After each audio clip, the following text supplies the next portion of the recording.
We tend to think our technology is just separate from us. A phone, a laptop, they're just tools, right? Things we pick up and put down. But what if that's not the real story? What if the tools we use are, in turn, using us? And I mean, actively, physically, reshaping the very way our brains work. Okay, let's get into it. So take a look at this. This is about a program called BraveMind. It's a virtual reality therapy designed to help military veterans who are dealing with PTSD. A soldier puts on a headset, and suddenly they're immersed in a virtual simulation of Iraq or Afghanistan. In this digital world, they can safely confront their trauma. But here's the key. It's controlled, it's gradual, step by step, with the therapist guiding them the whole way. It's an absolutely powerful tool for healing. And this just begs a fascinating question, right? Is this just a high-tech way to talk about memories? Or is the technology itself, the virtual reality, doing something fundamental to the person's brain? I mean, how can a bunch of pixels and code actually heal a deep wound in the human psyche? To answer that, we really have to zoom out, way out, and look at the nature of technology itself. Believe it or not, decades before VR therapy was even a dream, a media theorist named McLuhan gave us the exact framework to understand this. He argued that we are consistently, totally, missing the most important thing about our own inventions. This is so interesting because McLuhan is pushing back hard against an idea we hear all the time. Technology is neutral. It's all about how you use it. McLuhan called that somnambulism, sleepwalking. He said that's as absurd as saying a virus is neutral. No way. The tool itself, just by existing, has a powerful, non-neutral effect, whether we notice it or not. And this brings us to his most famous idea: the medium is the message. So what does that actually mean? Well, he argued that we're always focused on the content, the TV show, the website, the article. But the real message, the thing that truly changes us and society, comes from the medium itself. The invention of television changed family life way more than any single show ever could. The existence of the smartphone changed our social fabric more than any one app. The message isn't the stuff we see, it's the massive shift the technology creates in our world. And this breaks it down perfectly. We see the content, the movie plot, the social media post. But McLuhan wants us to look at the medium. Don't just follow the plot. Think about the effect of sitting in a massive, dark, immersive movie theater. Don't just read the article. Think about how the printed page itself created totally new ways of thinking. Don't just scroll the post. Think about how the smartphone, with its endless feed, is literally altering our nervous systems. And this idea leads directly to his next big one.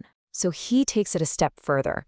McLuhan proposed that our tools aren't just external objects we hold, they are quite literally extensions of our own bodies and our own senses.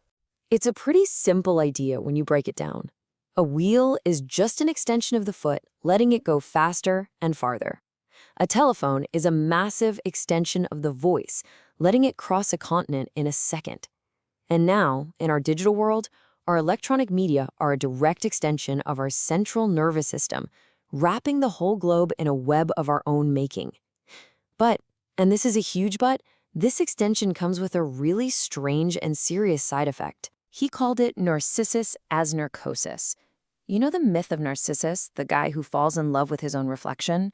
Well, McLuhan pointed out that the name Narcissus comes from the same Greek root as narcosis, which means numbness. So when we extend ourselves with technology, we become so mesmerized by this new reflection of ourselves, this new power, that we actually become numb to the changes that technology is creating in us. And for McLuhan, this was more than just a cool metaphor. He saw it as a biological survival strategy. When we're faced with some new, super stimulating technology, our central nervous system literally protects itself by numbing the part being extended. It's a form of auto-amputation. We kind of cut ourselves off from the full impact just to avoid being overwhelmed. But living in that state of numbing, well, it has a modern name. Yep, we call it technostress. And it's exactly what you see here. It's that constant low-grade fight-or-flight feeling driven by our devices. It's that feedback loop of being stressed out, then checking our phones for a little dopamine reward, and on and on. It's a cycle of stress and numbness. So if our tools are numbing us, how do we wake up?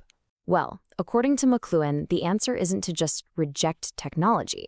It's to engage with it in a totally different way. We have to stop being passive, numb users and start being active, aware creators. And the perfect model for this? The artist.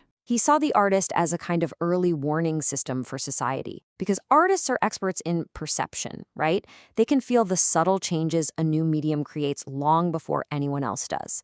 They don't just consume the content, they play with the medium itself. And today, that artistic approach is exactly what a pioneering group of therapists are using to fight back against the numbness of technology. Take therapeutic filmmaking, for example. Instead of just passively watching movies, clients actively use the medium of filmmaking to build a new story about themselves. They get to be the director, the writer, the editor, and by taking conscious control of the tool, they're not numbed by it, they're empowered by it. They're using the language of film, images, sound, story, to process their own experiences. This line here is from something called Trent's Story, a digital film that was created as part of a project to help heal cultural wounds for Indigenous Australians. By turning his own life into a film, Trent isn't just telling a story. He's using the medium to reframe his own past and send a powerful message of survival. He's creating a new reality for himself and for everyone who watches his film. And this artistic approach can be applied to almost any digital tool you can think of. Instead of just passive consumption, therapists are guiding people to become active creators. They're using their phone's camera to make digital art, or even repurposing social media apps to create real, meaningful connections instead of just mindlessly scrolling. In hospitals, this can be absolutely transformative. You've got therapists taking these simple, everyday apps and reframing them as tools for empowerment. A patient can create a superhero story to feel strong, or recreate family memories to feel less alone. The app is exactly the same, but the way they're engaging with it is radically different. So, this brings us all the way back from the hospital room and the therapist's office to our own lives, and to those glowing screens we hold in our hands every single day. We're basically faced with a choice. We can stay in that state of narcissus as narcosis, numb, stressed, and just passively letting our tools shape us. Or we can take the stance of the artist. We can become aware of the medium itself and choose to use it consciously, creatively, and maybe even therapeutically. And the first step toward that artistic awareness is actually pretty simple. It's just to pay attention. To shift our focus from just the content on our screens to our own lived experience with the technology. How does it feel in your body? What patterns is it creating in your day? What is the medium itself actually doing? Because your phone is not just a tool, it is an extension of your nervous system, your voice, your memory. So what is its message? What change in scale, pace, and pattern is it creating in your life? And, maybe more importantly, once you're aware of that message, what story are you going to choose to create with it?